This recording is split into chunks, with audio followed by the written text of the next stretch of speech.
Price is one of the most important profit levers for companies. If you're able to sell a product at a higher price without volume loss, this translates into pure additional margin. A 1% price increase at either volume in a 4% margin business means boosting profit by 25%. But pricing is also a very sensitive topic, as you can lose profit if your demand is very elastic. Your prices should reflect your brand image. Optimizing prices require to move away from maximum market share mindset. Pricing is at the heart of many companies' success. Apple is known for its premium intuitive products, but Apple's bold and clear pricing architecture also played a key role in its financial success. SeaWorld, the theme parks, rebooted its performance by revisiting its pricing structure and resetting its promotional approach.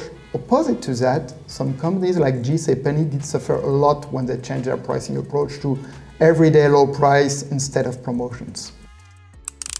In the next episode, we are going to talk about the main pricing complexities for businesses. Let's price!